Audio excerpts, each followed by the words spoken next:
MLAs जो है उनकी डीसी भी नहीं सुनता है, तहसीलदार भी नहीं सुनता है, कभी कभार एसपी नहीं एसएसपी भी नहीं सुनता है। क्या ये सही बात है?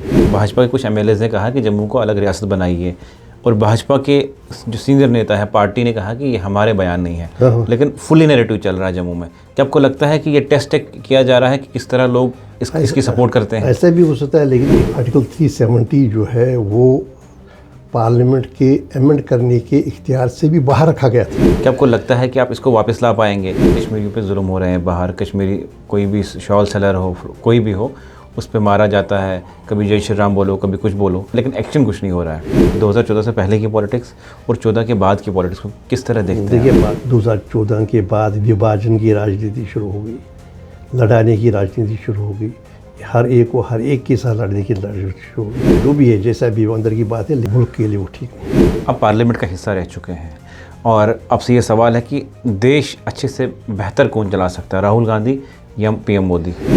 यूपी में एक गांव में एक उस्ताद को, खैरुद्दीन उसका शायद नाम था, तो उसको गिरफ्तार किया गया स्कूल में ही, क्योंकि उसने उस पर प्रेयर जो पढ़ी थी उसमें लिखा था, मेरे अल्लाह हर बुराई से बचाना मुझको, नेक जो राह है उसी राह पर चलाना मुझको। उन बच्चों ने वो प्रेयर पढ़ी थी, ये मेरे अल्लाह जो। क्या आप पहले जस्टिस थे, उसके बाद हमने सियासत ज्वाइन किया, क्या फ़र्क करेंगे आप उसमें, उस करियर में और इस जो आपका यह चल रहा है करियर अभी? अब करियर नहीं है, ये तो एक मिशन है पॉलिटिक्स से, तो ये तो एक पैशन है। तो जनाब यहाँ पर एक ज़्यादा स्कोप है। मैं आपको भी सलाह दूंगा, आप डाउन द लाइन आप भी सियासत ज्वाइन कीजिए। 2014 के बाद इंस्टीट्यूशन को कैप्चर किया गया और मुझे याद है कि बहुत सारे जजेस ने लिखा कि हमें दबाव है, हमें प्रेशराइज़ किया जा रहा है। आप भी रह चुके हैं, क्या आप पे दबाव था जब आप फैसला कभी सुनाते थे? आपकी लाइफ में कोई ऐसा जजमेंट जिसमें आपको सोचने की ज़रूरत पड़ी और अब परेशान हो गया कि कब, मतलब अब कैसे सुनाएं? नहीं, कैसे सुनाएगी नहीं, लेकिन एक मामला हमारे पास, फैसला कैसे ले लें? आज मेरे साथ बात करने के लिए है जस्टिस हसनैन मसूदी, जो कानून के जानकार हैं और जम्मू कश्मीर लेजिस्लेटिव असेंबली के मेंबर हैं। आपका बहुत बहुत स्वागत है। बहुत शुक्रिया। जिस तरह मैंने पहले कहा कि आप कानून के जानकार हैं, 5 अगस्त 2019 के बाद आर्टिकल 370 को हटाया गया और आपने वो लड़ाई लड़ी सुप्रीम कोर्ट में, मैं वहाँ मौजूद था। तो किस तरह देखते हैं आप कि आर्टिकल 370 के बाद जिस तरह से जम्मू कश्मीर में दोबारा सरकार बनी, क्या उतनी ही एम्पावर सरकार है या जिस तरह के आपके लोग कहते हैं, एमएलएज कहते हैं कि हमें डिसएम्पावर किया गया? नहीं, ज़ाहिर सी बात है कि यूटी की सरकार कैसे एम्पावर्ड होगी। तो जो 5 अगस्त 2019 का असॉल्ट हुआ, एक तो ये कि वो गहराई था, तो असॉल्ट की दूसरा एक हिस्सा जो उस असॉल्ट का, वो तो बिल्कुल ही आइन उसकी इजाज़त नहीं देता था। आप जानते हैं, आप सुप्रीम कोर्ट में भी थे।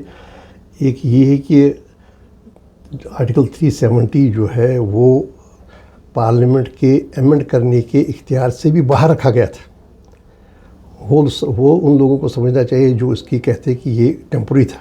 अब देखिए कि आइन साज असम्बली ने इसको, पार्लियामेंट को इख्तियार दिया गया था कि वो सारे आइन को तरमीम कर सकती है जब भी हो, लेकिन आर्टिकल 370 उसकी उस इख्तियार से भी बाहर रखा गया था। तो इतनी इसकी अहमियत थी और इस अहमियत के साथ इसको आइन का हिस्सा बनाया गया था, ये जानते हुए। तो जनाब जब इसको इस पर असॉल्ट किया गया, इसको डाइल्यूट किया गया, क्योंकि 370 जैसे आप जानते हैं कि वो मौजूद है अभी आइन में, तो लेकिन डाइल्यूट फॉर्म में, तो उसके बाद तो डिसएम्पावर हुआ ही हुआ। देखिए, आज पहले हमारी मालियाती जो एक ऑटोनॉमी थी, खुद मुख्तार मालियाती भी थी, फिस्कल ऑटोनॉमी जम्मू कश्मीर की हुआ करती थी, तो वो फिस्कल ऑटोनॉमी डाइल्यूट हो गई जब जीएसटी का हिस्सा बन गया जम्मू कश्मीर। पहले जीएसटी का हिस्सा नहीं था, हमारे जो भी वसाइल थे वो हमारे अपने थे, सेल्स टैक्स वगैरह के हवाले से हमारी बाज़ाब्ता पर मालियाती एक ऑटोनॉमी। तो उसके बाद वो भी ख़त्म हो गई है। चलिए, वो सारे मुल्क में जो भी सारी इकाइयाँ हमारे फेडरल सिस्टम की, लेकिन यह एक और बात भी हुई, इसको जो इसके कानून बनाने के इख्तियारात थे, एडमिनिस्ट्रेशन है, गवर्नेंस में, उसमें तो कम रोल हो गया ना इलेक्टेड गवर्नमेंट का। अब देखिए, होना चाहिए कि इलेक्टेड गवर्नमेंट का ही, क्योंकि इलेक्टेड गवर्नमेंट को मैंडेट होता है, अवाम का उसको मैंडेट होता है कि वो गवर्नेंस करें, वो गवर्न करें, वो उनके जो अवाम की ख्वाहिशात के मुताबिक जैसे भी वो चाहें वो अपना एक रोड मैप बनाएं और फिर उस पर अमल करें।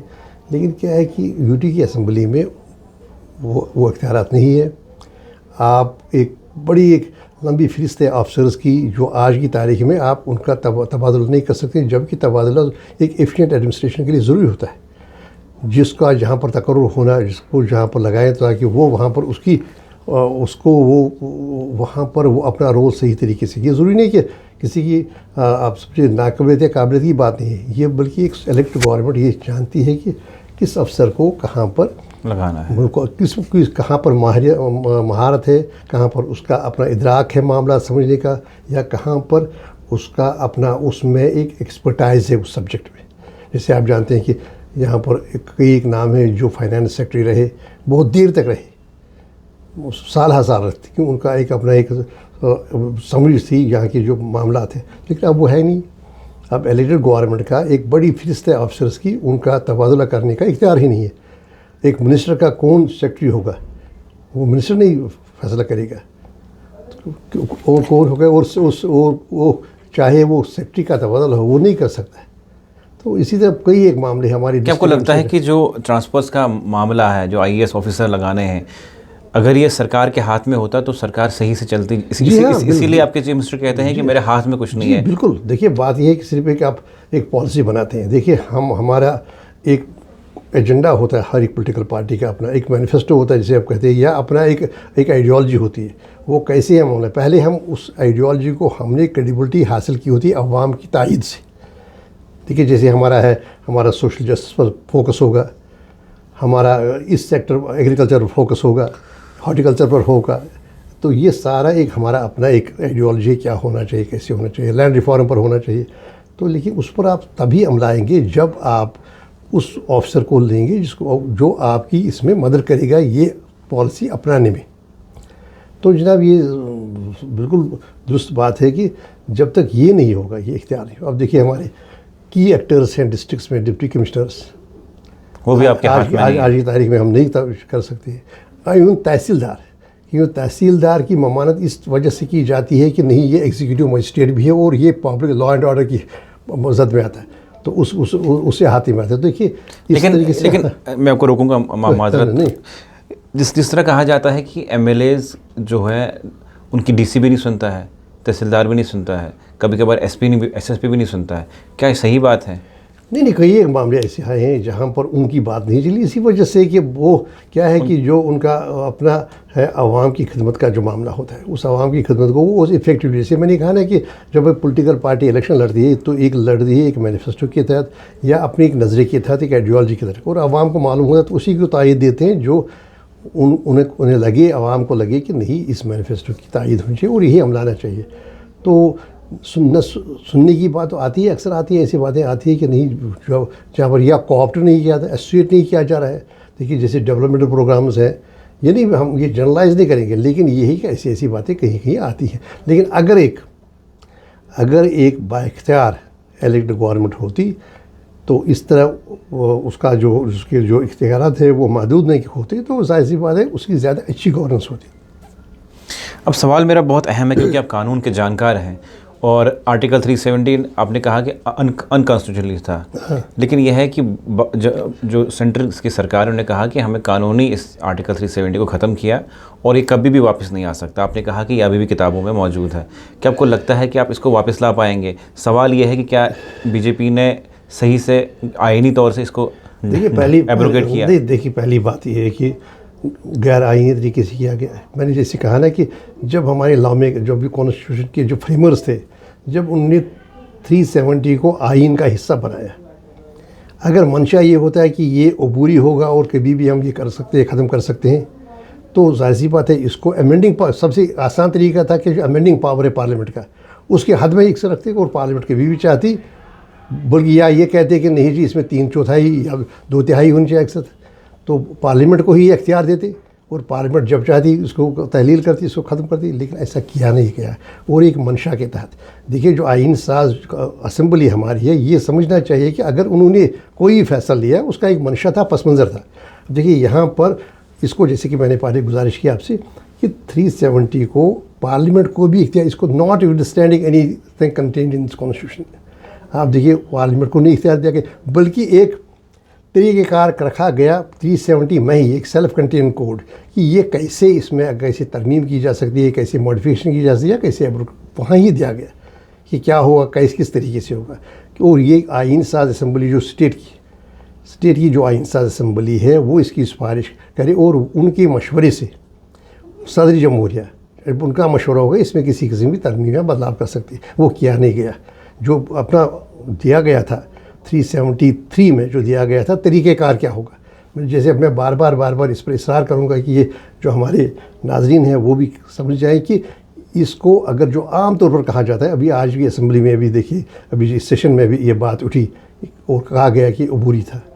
लेकिन बात ये है कि ये अगर अबूरी होता, मंशा होता, तो फिर जाहिर सी बात है पार्लियामेंट को दिया गया होता इख्तियार। वो नहीं दिया गया, बल्कि एक सेल्फ कंटेन कोड है, एक तरीके वज़ा किया गया एक तरीका, तब इसमें कोई तब्दीली और उस तरीक़ेकार को पर अमल नहीं किया गया। दूसरी बात है जनाब, हमारा जो, क्योंकि इसके दो पहलू थे जो फैसले किए गए 5 अगस्त 2019 को। दो पहले थे। एक पहलू है कि 370 जो है वो डाइल्यूट किया गया। 370 क्या था? 370 में हमारे पास इख्तियार थे जम्मू कश्मीर के पास कि वो सारे मामलात पर खुद ही कानून बनाए, माँ सिवाय उन मामलात पर जिन पर इन्होंने इत्तला किया था। उसका मतलब है डिफेंस, फॉरेन अफेयर्स, कम्युनिकेशंस। तो बाकी, और अगर इसके अलावा पार्लियामेंट को कानून बनाती तो इख्तियार था कि जो जम्मू कश्मीर गवर्नमेंट को कि वो उसका यहाँ पर उसको एक्सटेंड कर सकती थी। ये मामले थे। तो जनाब दूसरा हिस्सा इसका था वो ये कि जो यहाँ की जो टेरिटोरियल इंटीग्रिटी, तो दो मामले किए गए। एक ये तो 300, जैसे मैंने कहा कि 370 तहलील किया, और दूसरी बात है कि हमारा विभाजन किया गया, तकसीम की गई, और वो जम्मू कश्मीर की नहीं बल्कि किसी भी स्टेट की तकसीम नहीं की जा सकती। इसको हम नहीं कर सकते हैं विभाजन, तकसीम नहीं कर सकते हैं हम इसको 2 यूटीज़ में। देखिए कि आर्टिकल 3 जो है, आर्टिकल 3 जो आइन का है, वो आर्टिकल 3 में ये बिल्कुल, अगर आप पढ़ेंगे आर्टिकल 3 और आर्टिकल 1 में है कि हम कहते हैं we the people of India. उसका मतलब है जहाँ स्टेट्स की अपनी आइडेंटिटी है और इन स्टेट्स ने इकट्ठे करके एक विफाक बनाया। तो जनाब आर्टिकल 3 में अगर आपको कोई हक है पार्लियामेंट को, तो वो सिर्फ ये है कि किसी स्टेट में से एक हिस्सा उठा के किसी दूसरे स्टेट में शामिल करें, लेकिन स्टेट की जो आइडेंटिटी है, तशख़्ख़ुस है, वो तो बरकरार रहेगा। और यहाँ वो नहीं किया गया। यहाँ उसके 2 हिस्से किए गए, स्टेट है ही नहीं कहीं। देखिए स्टेट तो इस विफाक का हिस्सा थी ना। आज जम्मू कश्मीर की रियासत कहाँ है? वो तो उसका हक था रहने का, एग्जिस्ट करने का। और ये एक पहली बात है। जब हमने सुप्रीम कोर्ट में कहा, सुप्रीम कोर्ट जब में हमने दलाइल दिए कि आर्टिकल 3 के तहत, कॉन्स्टिट्यूशन ऑफ इंडिया के तहत पार्लियामेंट का इख्तियार नहीं है कि आप किसी को डिसइंटीग्रेट करके 2 यूटीज़ में चेंज करें। तो उस वक्त सॉलिसिटर जनरल ऑफ इंडिया खड़े हुए और कहा कि चूँकि हमने कहा था कि ये नहीं कर सकते, इसलिए आपका तकसीम गलत थी। तो उन्होंने कहा चूँकि हमने पहले ही ये फैसला किया है, हम स्टेट को रिस्टोर करेंगे, तो इसलिए इस पर बहस मौखर की जाए। इस पर बहस इस हमारे इस पहले ही फैसले पर गैर ज़रूरी है। और सुप्रीम कोर्ट ने सॉलिसिटर जनरल के उस बयान को दर्ज किया अपनी जजमेंट में, क्योंकि एक हिस्सा जो था दूसरे हिस्से में, तो उनको कहा कि क्योंकि इन्होंने फैसला किया, मतलब यूनियन ऑफ इंडिया ने फैसला किया है कि रिस्टोर की जाएगी, तो इसमें बहस गैर ज़रूरी है और ये मौखर होनी चाहिए। तो जनाब उससे क्या हुआ, सॉलिसिटर जनरल ऑफ इंडिया ने जब जनाब बयान दिया, स्टेटमेंट दी सुप्रीम कोर्ट को, और सुप्रीम कोर्ट ने उस बयान को दर्ज किया, अपना हिस्सा बनाया अपनी जजमेंट का, उसका मतलब है ये अब कॉन्स्टिट्यूशनल ऑब्लिगेशन बन गई, ये आईनी जिम्मेदारी बनी। सिर्फ ये नहीं है कि पार्लियामेंट में या लाल किले की फसील से बयान दिया, ये वही नहीं रहा, या होम मिनिस्टर ने बयान दिया या प्राइम मिनिस्टर के भी कहा कि महज उनके बयान थे, उन्होंने वादा किया था, ये वादा नहीं रहा, ये अब कॉन्स्टिट्यूशनल ऑब्लिगेशन बन गई, ये जिम्मेदारी बन गई आईनी। क्योंकि अब टॉप कॉन्स्टिट्यूशनल कोर्ट जो है कंट्री का, उसने अपने फैसले में उनके बयान के पस मंज़र में ये कहा कि इसको रेस्टोर किया जाए। तो जनाब वो नहीं किया गया उस तरीके से, जैसे मैंने कहा कि आर्टिकल 370 में जो हमारा इस्तेलाल है सुप्रीम कोर्ट के सामने, ये हमारा इस्तेलाल। अब दूसरी बात आपने की, कुछ लोग कहते हैं ये वापस कभी नहीं आएगा। क्यों नहीं आएगा वापस? देखिए बनाया तो पार्लियामेंट ने ही किया ना। देखिए जैसे हमने नहीं किया था, हमने जब लंबी एक जंग लड़ी फार्म लॉज के ख़िलाफ़, एग्जैक्टली हमने पार्लियामेंट में होके, मैं पार्लियामेंट का हिस्सा था, हमने लंबी जंग लड़ी फार्म लॉज के ऊपर। और सुप्रीम कोर्ट में मुझे लगा सबसे ज़्यादा पिटिशंस हुई उसके ख़िलाफ़। लेकिन और बार बार यूनियन ऑफ इंडिया जो सरकार जो है वो पार्लियामेंट में कहती रही कि वो सवाल ही नहीं बने। लेकिन जब मौका आया उस वक्त किया। इस तरह मैं बोडोलैंड की बात करूँगा। बोडोलैंड ने लंबी लड़ाई लड़ी बोडोज़ ने, तो बॉर्डर था ही नहीं, कोई इनकार करता था, वो बात ही नहीं, कैसे बनेगा, क्या बनेगा, या मणिपुर का जो स्टेट्स है। लेकिन आप मानते हैं कि क्यों नहीं, कब आएगा? जब तक भाजपा की सरकार है सेंटर में, तब तक पॉसिबल तो नहीं। देखिए मैं वो नहीं कहूँगा, और वो नंबर चाहिए वो वापस लाने के लिए। देखिए मैं वो नहीं कहूँगा, लेकिन बात ये है कि जब तक भी ये एहसास होगा किसी भी सरकार को, वो भाजपा की सरकार हो या किसी और जमात की सरकार हो, जब उसको एहसास होगा, उस जमात एहसास होगा उस सरकार को, वो भी जमात होगी जिसकी, कि ये नहीं लाहासिल रहा 5 अगस्त 2019 का, लाहासिल रहा है वो फैसले, उससे दूरियां बढ़ गई, ऐसे महरूमी बढ़ गया, और उसमें जो एक बेइत्मीनानी है वो बढ़ गई। लेकिन और कभी भी ये रियलाइज़ कर गई गवर्नमेंट, सरकार जो भी होगी, जिस पार्टी की भी होगी, वो होगी कश्मीर में कुछ बदला नहीं उससे, जो हम कहते थे कि ये बदलेगा। देखिए मार्केट किया गया, मार्केट किए गए 5 अगस्त 2019 के फैसले, किस पर मार्केट किए गए? ये वही यही जड़ है यहाँ का, जो दूरियाँ हैं, ये ख़त्म हो जाएगा तो एकदम सब ठीक हो जाएगा। अब ये देखिए हम 6 साल गुजरे, और 6 साल में आपने देखिए कुछ बदला नहीं। लेकिन मैं कल भी सुन रहा था पार्लियामेंट में कि इस तरह का नैरेटिव फैलाया गया कि जब 370 कश्मीर से हटाया गया तो जम्मू कश्मीर को फुली इंटीग्रेट किया गया इंडिया के साथ। कल भी एकनाथ शिंदे के बेटे, उनका नाम मुझे याद नहीं आ रहा, उन्होंने पार्लियामेंट में कहा कि 370 हटाया पीएम मोदी ने और जम्मू कश्मीर को फुली इंडिया का हिस्सा बना दिया। तो ये एक बाहर नैरेटिव फैल रहा है कि इससे पहले ये हिस्सा नहीं था। देखिए वही बदकिस्मती है ना। देखिए जो खुद ही ये 70 साल के सफ़र को खुद ही उसकी नफ़ी कर रहे हैं, ये खुद ही उसको डाउन प्ले कर रहे हैं और उसकी डिनाइल मोड। बात यही कि हम जम्मू कश्मीर तो मुल्क का हिस्सा था जैसे कि बाकी थी, मासिवा ये कि जम्मू कश्मीर को कुछ मामलात में वो भी विफाक का हिस्सा था, स्पेशल स्टेटस, जो एक स्पेशल स्टेटस हम कहे तो स्पेशल स्टेटस वो सिर्फ जम्मू कश्मीर को नहीं। अब देखिए जम्मू कश्मीर को बड़ी कम दर्जे का स्पेशल स्टेटस था। अगर आप नॉर्थ ईस्ट में जाएंगे, अब देखिए नॉर्थ ईस्ट में आप और मैं नहीं जा सकते हैं बगैर किसी इनर लाइन परमिट के, जो कि समझे कि वीज़ा जैसा है। इनर लाइन परमिट मैं नहीं जा सकता, मणिपुर नहीं आप जा सकते, नहीं अरुणाचल आप जा सकते, तो मैं जा सकता हूँ, जब तक कि हम इनर लाइन परमिट न लें। और दूसरी बात है हम उसी वक्त तक वहाँ रह सकते हैं, उन्हीं अय्याम में वहाँ रह सकते जब जहाँ तक जो उसका ड्यूरेशन हो। तो अगर हमारी 7 दिन का इनर लाइन परमिट लेगा, 7 दिन के बाद हमें वहाँ से निकलना है। अब देखिए इतनी विफाक में रहते हुए, फेडरेशन में रहते हुए, फेडरल सिस्टम में रहते हुए इतनी खुदमुख्तारी, इतनी अंदरूनी खुदमुख्तारी है उन स्टेट्स को, जम्मू कश्मीर को उससे कम है, बहुत कम हद तक थी।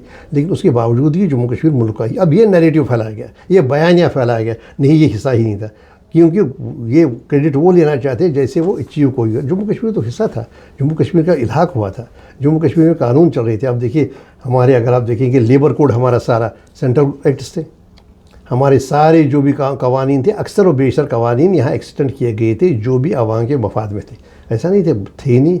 बात ये जो बयानिया है, इस बयान की कोई बुनियाद नहीं है और इट इज़ बेसलेस एक है, इसकी कोई बुनियाद या कोई सच्चाई इसमें नहीं है कि ये पहले नहीं था और 5 अगस्त। हाँ ये है, ज़रूर है, 5 अगस्त 2019 के बाद एक तो ये है कि वादा खिलाफ़ी हो गई।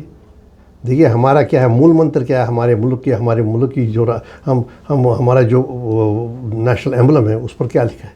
उसमें है कि सच्चाई की जीत होती है, और सच्चाई ये थी, हमारे साथ वादे किए गए थे। हमें कुछ कहा गया था कि आप के साथ ये सलूक किया जाएगा, आप मुल्क का हिस्सा बन जाइए, तो आपके साथ देखिए आपका लैंड का आपकी एम्प्लॉयमेंट के या बाकी मामलों में आपकी अपनी पथारी होगी। एक तो वो उसकी हार हो गई जो हमारा मूल मंत्र है मुल्क का। दूसरी बात ये है कि महरूमियाँ हो गई, ऐसे महरूमी, दूरियाँ हो गई और तलखियाँ हैं, और वो तो है ही है ज़मीन पर। अगर वो नहीं होता तो अब जैसे मैंने पहले जिक्र किया था कि 5 अगस्त के बाद ये बयानिया कहा गया, ये इस पर मार्केट किया गया कि नहीं ये जड़ थी तो ख़त्म हो गई, अब सारा ख़त्म हो गया। ख़त्म नहीं हुआ, बल्कि उसका तरीका बदला। अगर आप कहते हैं कि नहीं जी आपने अब वो पथराव नहीं हो रहा है, लेकिन यहाँ से दूसरी एक चीज़ बढ़ गई, hybrid militant, white collar militant, जो दिन में अपना कामकाज करता है, अपनी दुकान पर होता है, अपने स्टॉल पर होता है, अपना ये करता है, लेकिन उसके बाद मालूम नहीं वो कि और क्या किन जो एक्टिविटीज़ में शामिल हुआ। अब बात ये वो हुआ। और दूसरी बात है ये चिनाब में, अभी देखिए पीर पंचाल में ये था नहीं, ये तो बड़ी हद तक ख़त्म हुआ था। तो जनाब ये है कि अगर आप 10 साल के बाद, 12 साल के बाद आपको रियलाइज़ हो गया, देखिए अभी 2020 में ही होम मिनिस्टर चले गए मणिपुर और कहा कि मैं आपको उपहार लाया हूँ प्राइम मिनिस्टर का, मतलब तोहफा लाया हूँ, मैं ILP हमने फैसला किया आपको ILP देंगे, इनर लाइन परमिट, हम किसी को आने का। अब देखिए ये कानून है नॉर्थ ईस्ट में कि हमारा राष्ट्रपति जो है, राष्ट्रपति जी हैं, वज़ीर आज़म साहब, वो नहीं ज़मीन खरीद सकते। एवं आसाम का चीफ मिनिस्टर अपने ही बोडो लैंड में 10,000 स्क्वायर किलोमीटर की टेरिटरी है, वहाँ ज़मीन नहीं खरीद सकता है, वहाँ का उसी स्टेट का चीफ मिनिस्टर। तो जाहिर सी बात है ये एक जो एक तरीक़ेकार है, ये कहना कि नहीं ये पहले नहीं था, वो भी गलत है। और दूसरी बात है दूरियाँ बढ़ गई। लेकिन यह है कि पहले सुप्रीम कोर्ट ने कहा कि जल्द से जल्द रियासत का दर्जा वापस मिलेगा, और आप कानून के जानकार हैं। अब ये अफवाहें, ये बातें चल रही हैं, इस तरह का नैरेटिव चल रहा है कि जम्मू को स्टेट मिलेगी, कश्मीर को UT मिलेगी। किस तरह देखते हैं इन फैसलों को, और इसके क्या बैड इफेक्ट्स हो सकते हैं? देखिए बात ये है कि पहले जम्मू कश्मीर की बात में कहूँ, जम्मू कश्मीर में कुछ ये कभी कुछ कहीं ये बयान या ये नैरेटिव दिया जाता है, जम्मू कश्मीर एक मसनूई तौर पर एक स्टेट क्रिएट की गई 1800, जब यहाँ पर ये जो अमृतसर की जो ट्रीटी हुई उसके बाद ये स्टेट एक हो, ऐसी बात नहीं है कि जम्मू कश्मीर, पहली बात ये जम्मू कश्मीर के समाजी और सियासी रिश्ते रहे हैं सदियों से। आप शायद जानते होंगे, आप हिस्ट्री में देखेंगे कि जम्मू और कश्मीर का कितना क्लोज़ ताल्लुक़ रहा, क्योंकि जो हमारी मईशत, हमारा कारोबार, अभी देखिए जम्मू से सारी बड़ा पॉपुलेशन का हिस्सा आके वहाँ के जो मीडियोज़ में है, जो कश्मीर की तरफ रुख करता है, ये आज का ही नहीं। अभी देखिए अभी अगर जो हिस्ट्री पर नज़र दौड़ाए तो कारकोटाज और जो भी लोहार, जो भी एक दो तीन कई सौ साल तक उन्होंने हुकूमत की कश्मीर, वो तो पीरपंचाल के ऊपरी बालाई इलाकों से थे। इतना ही नहीं, बादशाह सुल्तान ज़ैनुल आबिदीन के जो फर्जंद थे, बादशाह के नाम से जाने जाते हैं, वो तो यहाँ उन्होंने अपनी जान गंवाई लड़ते हुए अपने मामू जो राजा जम्मू थे, क्योंकि उनकी राजा के उनका वहाँ पर उनकी जो मलका थी वो यहाँ इस ख़ानदान से थी, और वो यहाँ और टर्कस के ख़िलाफ़ लड़ते हुए, मुस्लिम्स के ख़िलाफ़ लड़ते हुए। तो बात यह है कि जम्मू और कश्मीर की पहली बात यह है कि गहरे रिश्ते रहे हैं और जम्मू कश्मीर इकट्ठे रहा है, ये तो पहली बात है। दूसरी बात है कि आप वो करेंगे तो उससे हासिल क्या होगा।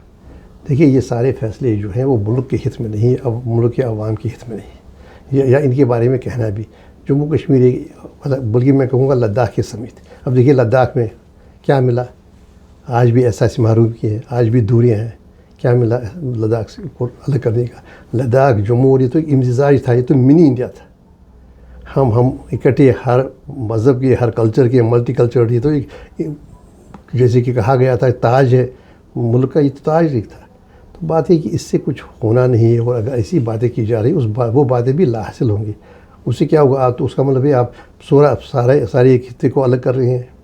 तो ये मेरी समझ में ठीक है। लेकिन यह है कि जब भाजपा के कुछ MLAs ने कहा कि जम्मू को अलग रियासत बनाइए, और भाजपा के जो सीनियर नेता है पार्टी ने कहा कि ये हमारे बयान नहीं है, लेकिन फुली नैरेटिव चल रहा है जम्मू में। क्या आपको लगता है कि ये टेस्ट किया जा रहा है कि किस तरह लोग इसकी सपोर्ट करते हैं? ऐसा भी हो सकता है, लेकिन एक बात तो इत्मीनान बख्श है कि जैसे सीनियर लीडर्स हैं भारतीय जनता पार्टी के, तो उन्हें ये वाज़ेह कर दिया सीनियर लीडर्स की, नहीं ऐसा कोई है ही नहीं और होना भी नहीं चाहिए। लेकिन पॉसिबिलिटी हो सकती है कि अंदर अंदर से चल रही तैयारी। क्या कहा जा सकता है, मुमकिन है कि ये एक फीलर हो या एक ये हो कि नहीं जी ये बात चले और यहाँ से उसका क्या नाम है उसके बारे में कहा चाहिए नहीं हम इससे दूर हैं, दूरियाँ बनाई हुई इस ख्याल से। लेकिन मैं कहूँगा जो भी है, जैसा भी वो अंदर की बात है, लेकिन होना ये चाहिए जम्मू कश्मीर एक मुतहदा एक टेरिटरी है, हमारे रिश्ते हैं, हमारी समाजी सियासी रिश्ते रहे हैं।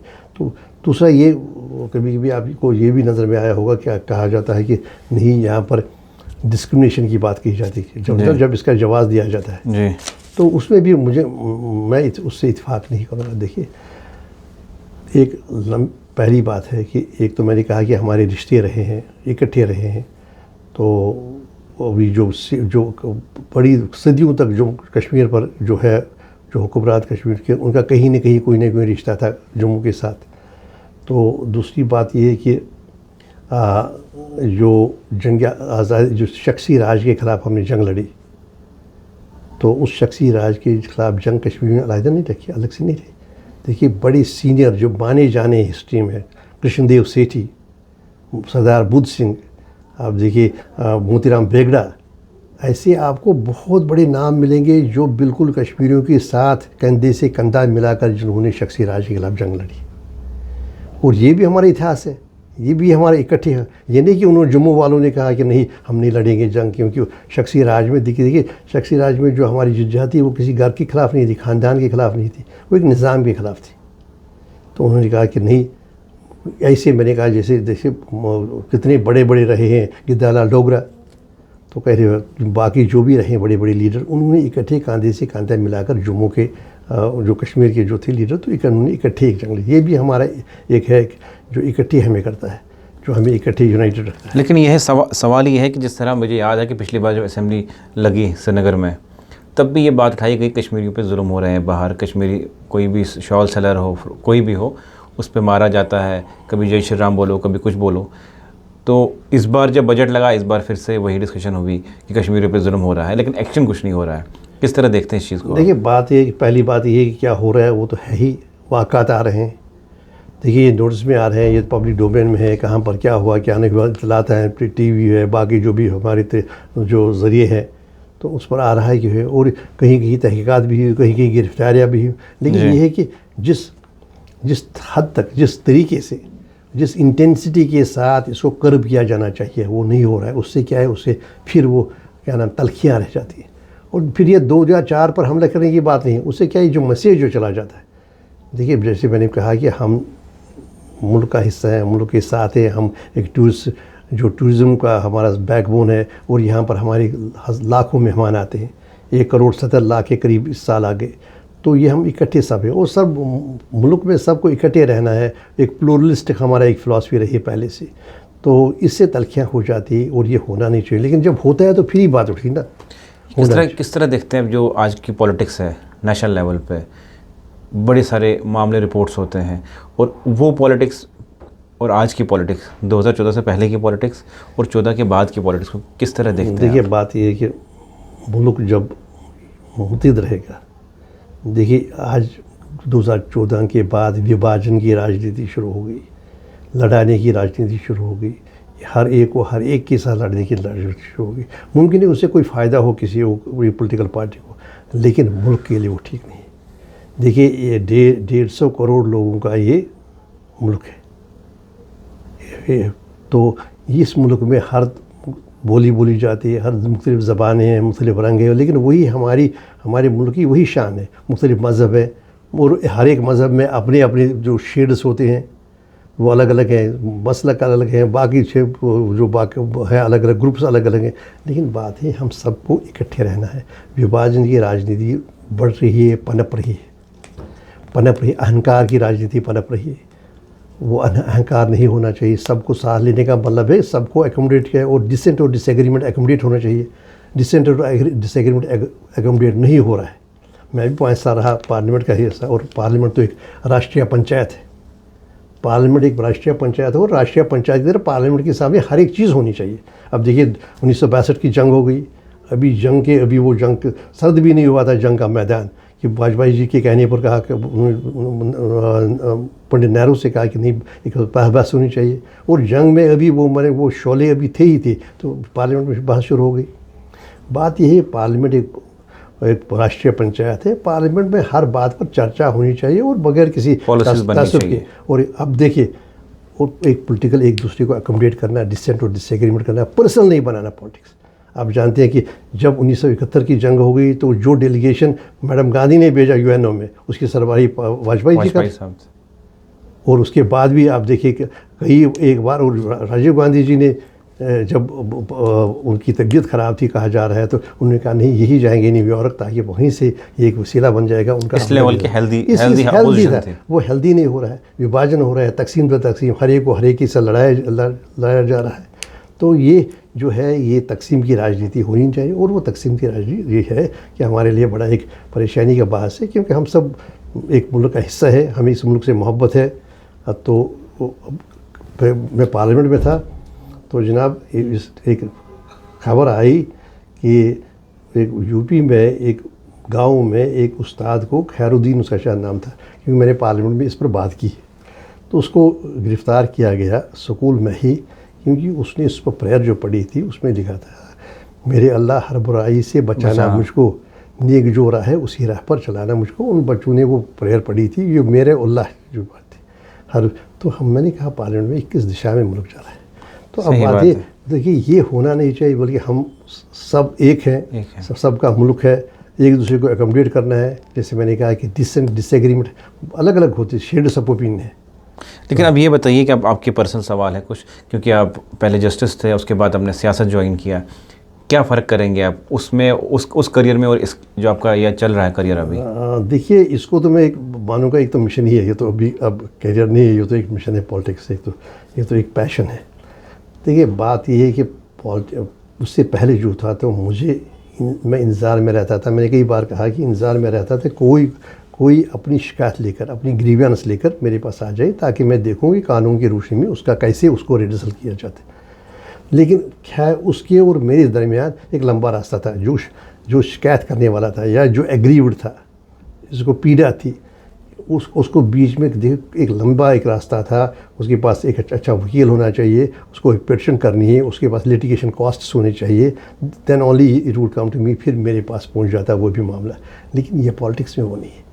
पॉलिटिक्स में मेरे पास आने के बजाय मैं ही उनके पास जाता हूँ, बोलो क्या ग्रीवेंस है।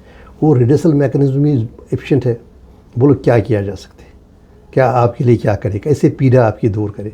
तो जनाब, यहाँ पर एक ज़्यादा स्कोप है। मैं आपको भी सलाह दूंगा, आप डाउन द लाइन आप भी सियासत ज्वाइन कीजिए। तो यहाँ पर जो एक है ना, देखिए मैंने वही कहा ना, कोर वैल्यू क्या है? कोर वैल्यू है खिदमत खल्क, एक आवाम का जो कहीं पर तकलीफ़ हो।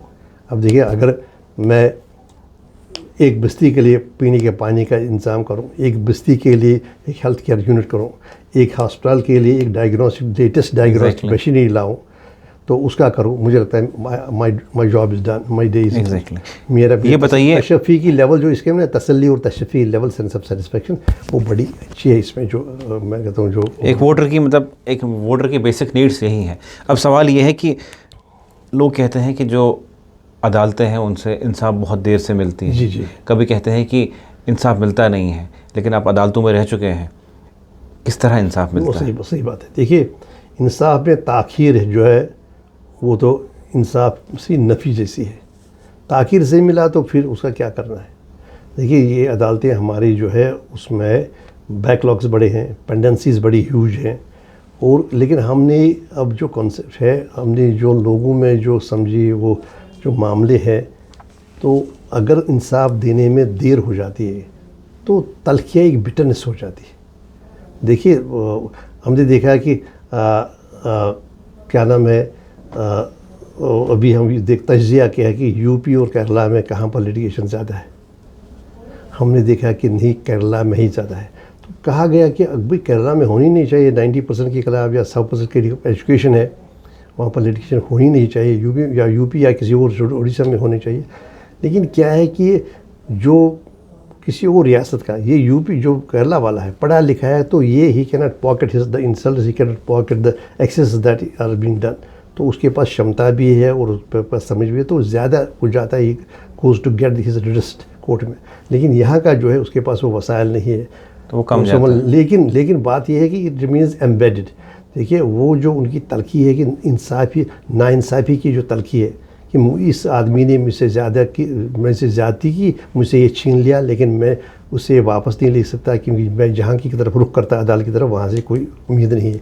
तो इससे एक हो जाती है, एक तलखी हो जाती है, सरायत कर जाती है उसके। तो जनाब, हमें चाहिए कि हमें एक जो एजुकेटरी सिस्टम है, जस्टिस डिलीवरी सिस्टम है, इसको ज़्यादा फ़ाल करने की ज़रूरत है, इसको ज़्यादा एफिशिएंट करने की ज़रूरत है। और दूसरी बात है, जो ऑल्टरनेट डिस्प्यूट रेजोल्यूशन के मैकेनिज़्म है, ADR, उसको मजबूत करना होगा।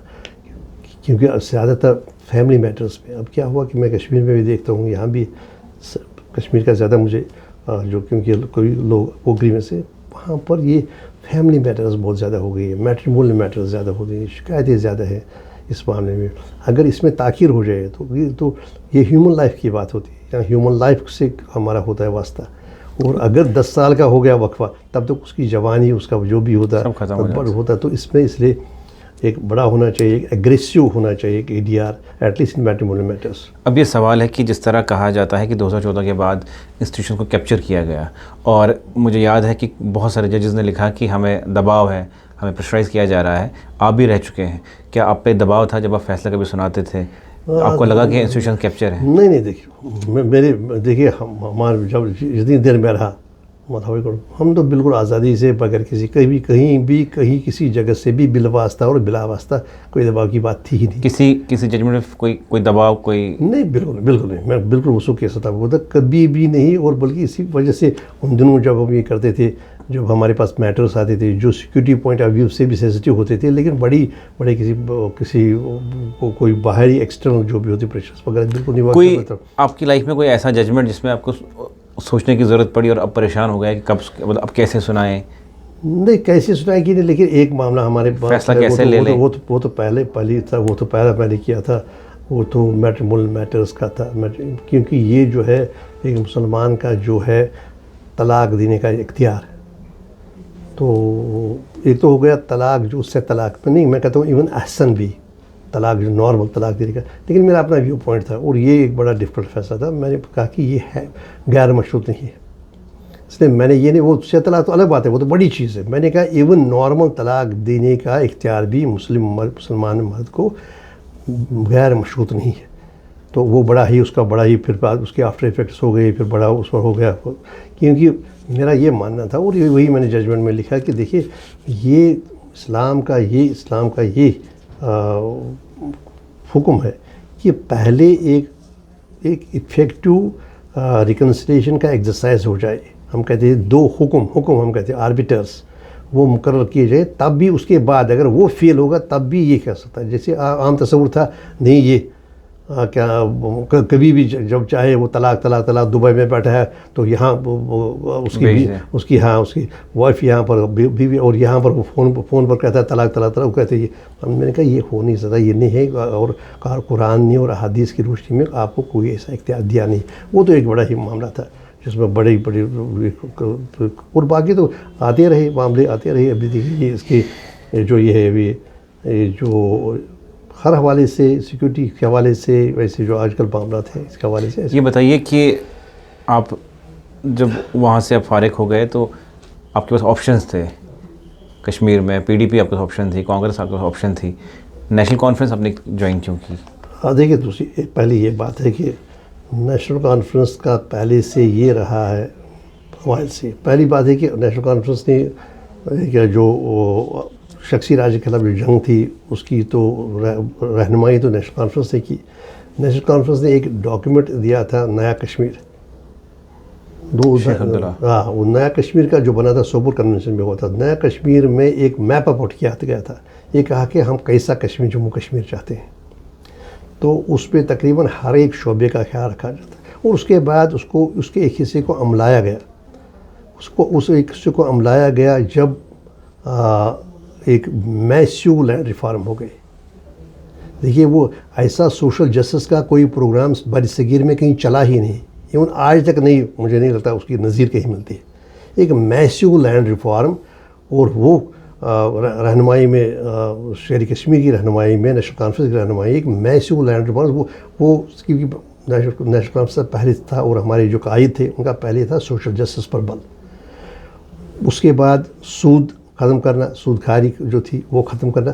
तो ये जो 34 लाख कनाल ज़मीन, 4.5 लाख एकड़ जनाब फ्री दिया गया लैंड टू टिलर प्रोग्राम के तहत। अब देखिए कोई मुआवजा नहीं, ऐसा भी नहीं है बाकी जगह किया गया, लेकिन वहाँ मुआवजा दिया गया। यहाँ मुआवजा की बात भी नहीं, क्योंकि जो बहुत लंबा इस्तेसाल हुआ था उसका जो टिलर था। तो जनाब, और इसमें जम्मू में 70% थे जो डिप्राइव्ड क्लास का था, 70% हर जगह। और उसके बाद जो होता था एक तरीक़ाकार होता था सूद का, कि सूद पर सूद चढ़ जाती, सूद पर पैसे पर फसल खरीदी जाती थी गरीब की, और उसके बाद उस पर सूद, तो वो भी ख़त्म किया। तो ये डेट कैंसिलेशन बोर्ड्स बनाए गए। इससे आप एक तो ये, और दूसरी बात है कश्मीर के मामले में। देखिए कश्मीर एक मसला है रहा है प्रशासन, कश्मीर के मामले जो उनका जो जम्मू कश्मीर नेशनल कॉन्फ्रेंस का जो नज़रिया था, वो नज़रिया ये कि वो जो अंदरूनी बता रही, ताकि देखिए ये एसेंशियली क्या है, आइडेंटिटी की बात होती है। देखिए जब ये तहरीकें उठती है, नॉर्थ ईस्ट में उठी है, कहीं पर उठी है, एसेंशियली होती है एक आइडेंटिटी की बात, और उस आइडेंटिटी की बात ये है, तशक्कुस की बात है, खुद इख्तियारी की बात। बाकी मुल्क का हिस्सा है, जो निज़ाम चलाना है वो मुल्क को चलाना है। आपका डिफेंस है, आपका फॉरेन अफेयर्स है, आपका कम्युनिकेशन है, वो तो मुल्क का है। लेकिन अंदर का जो मामला है, अंदर में हर एक को एहसास देना कि आपका तशख़्ख़ुस है, आपकी आइडेंटिटी है, आपका कल्चर है, उस कल्चर के साथ कोई खिलवाड़ नहीं होगा। तो ये नेशनल कॉन्फ्रेंस का प्रोग्राम था।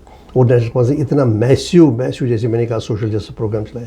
दूसरी बात है, नेशनल कॉन्फ्रेंस के वाज़ेह नज़र आता है। देखिए, जब मैंने ज्वाइन किया उससे या उससे पहले भी वो कॉन्फ्रेंस हमारे सामने एक बहुत बड़ा मसला है। देखिए, एलिनेशन का मसला है, लोगों में पैसा ऐसी महरूमियत का मसला है, लोगों में तनाव का मामला है, लोगों में तलखी है। तो इस सारे मामले को ज़्यादा बेहतर तरीका जो नेशनल कॉन्फ्रेंस का वही है, इसलिए मैंने नेशनल कॉन्फ्रेंस का ही उसके साथ ही अपनी शुरू की। लेकिन जिस तरह सवाल बड़ा अहम इसलिए है क्योंकि आप कानून के बड़े अच्छे जानकार हैं।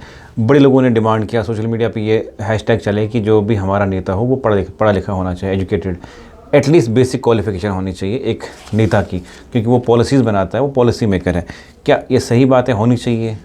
देखिए, अभी मुझे लगता है कि मुल्क का निज़ाम एक तो ये हो कि इतनी ज़्यादा एजुकेशन बढ़ जाएगी, लिटरेसी इतनी ज़्यादा बढ़ जाएगी, तो फिर ये सवाल फिर ही गैर अहम हो जाएगा। क्योंकि हर एक जो होगा, जो एरिना में होगा वो पढ़ा लिखा ही होगा, जो आ जाएगा मैदान में आ जाएगा वो तो पढ़ा लिखा ही होगा।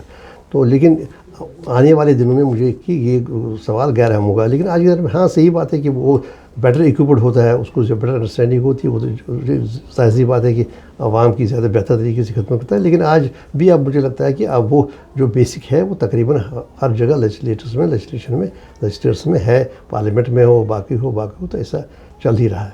अब पार्लियामेंट का हिस्सा रह चुके हैं और अब से ये सवाल है कि देश अच्छे से बेहतर कौन चला सकता है, राहुल गांधी या पीएम मोदी? देखिए, वो अपने आप आपकी देखिए, देश चला सकता है वो जो सबको साथ लेकर चले। आपके पास दो ऑप्शन है, दोनों में से कौन किसको बेहतर मानते हैं? देखिए, वो फैसला तो आवाम को करना है। लेकिन आपके हिसाब से कौन सा बेहतर ऑप्शन है? ये है कि कहीं पर अगर जो देखिए जो हम आज हमारे वज़ीर आज़म हैं, अगर इनका देखेंगे इन्होंने भी जो प्रोग्राम चलाए, जैसे ये है डिजिटल ट्रांसफ़र का प्रोग्राम। देखिए, पहले बेनिफिट्स वगैरह पहुंचते नहीं थे जो टारगेट ग्रुप तक, बेनिफिशरीज तक। ये आज की तारीख में सिर्फ एक बटन दबाने से आपके 80 लाख हों, 80 करोड़ हों, उन लोगों तक आप पहुंचा सकते हैं। लेकिन ये तो सिस्टम एडवांस हुआ तो उन्होंने इम्प्लीमेंट किया। हाँ, इम्प्लीमेंट किया। तो लेकिन यह है कि देश बेहतर कौन चला सकता है, पॉलिसी मेकर कौन है आपकी नज़रों में? आप रह चुके हैं पीएम मोदी के साथ भी, राहुल गांधी के साथ भी। मैं राहुल गांधी के बारे में कुछ कह सकता, लेकिन एक बात है कि उन्होंने कभी इसमें शिरकत नहीं की। कि मुझे लगता है कि उनकी, ये मेरा व्यक्तिगत है, मेरा इनफरादी है कि उनको कहीं ना कहीं जिम्मेदारी निभानी चाहिए थी UPA 1 और UPA 2 में कहीं न किसी के मनसब पर, ताकि वो अपनी एक उस शोबे की पॉलिसीज़ वगैरह फ्रेम करके वो देखते और दिखता कि वो कैसी डिलीवरी होगी, क्या होगी। लेकिन फॉर हिज ओन रीजंस उन्होंने वो किया नहीं। लेकिन ये भी ज़रूरी है कि कमियाँ जो है वो कमियाँ वहाँ भी हैं, कमियाँ यहाँ भी हैं। कमियाँ वहाँ है कि वो उन्होंने चलाया नहीं, तो आज हम उसको उस जो हमारा वो स्केल होता या जो हमारी वो कसौटी होती उस पर कहते कि नहीं ये किया उन्होंने, for one or other reason he didn't I mean should the responsibilities होना। और दूसरी बात है, यहाँ पर भी चल रहा है, लेकिन यहाँ पर भी मुझे लगता है कि उस तरीके से जो विभाजन की राजनीति है उस तरीके से उसको कम नहीं किया जाता है। जो हमारा हेट स्पीच है उसको होना चाहिए था। तो ये अब वाटर टाइट कंपार्टमेंट्स नहीं बना सकते हैं या, और ये मुझे लगता है यहाँ भी बड़ी खामियाँ हैं जो होनी नहीं चाहिए थी, और वो खामियों के बगैर भी चल सकती थी। जैसे ये मैंने कहा कि लोगों में तकसीम की बात, लोगों को अलग अलग करना, मज़ाहिब की बुनियाद पर, कल्चर की बुनियाद पर ये अलग करना, या ये है कि प्लुरलिज़म को अलग करके सिर्फ एक फन बना। अभी देखिए जैसे ये बुलडोज़र राज, ये भी होना नहीं। अब देखिए बुलडोज़र राज में कल ही मैं पढ़ रहा था कि किसी शख्स को मकान जनाब बुलडोज़ किया गया इस वजह की कि उसको एलिगेशन थी, उसने एक ऑफेंस किया और आज अदालत ने उसको बरी किया। और आज कहीं उसका मकान, उसके बच्चों का मकान, देखिए कितने, मुझे लगता है 1-1.5 लाख के करीब जो सुप्रीम कोर्ट के सामने आए थे एज अ दुश्मनात, वो मकान डाले गए। तो ये बातें, यहाँ पर भी बैड पैचेस हैं, यहाँ पर भी बैड पैचेस हैं, यहाँ पर भी कोई चीज़ अच्छी है, यहाँ पर भी कोई चीज़ अच्छी नहीं है। लेकिन मिल मिला के ये है कि देश चलाने के लिए ज़रूरी है कि हम सबको साथ चलें। हम सारे ये जो देश को ना बांटे मजहबों में, देश को ना बांटे कम्युनिटीज़ में, रीजन्स में, बाकी जो हिस्से हैं ना करें, बल्कि सब इकट्ठी करके अपने मुल्क की तरक्की के लिए काम करें। चलिए, बहुत बहुत शुक्रिया। मेरे साथ थे justice Hasnain Masoodi, national conference के MLA हैं और कानून के बड़े अच्छे जानकार रह चुके हैं। सवाल किए, क्या उनने जवाब दिए, किस हद तक आप सहमत हैं, कमेंट सेक्शन में ज़रूर लिखिएगा।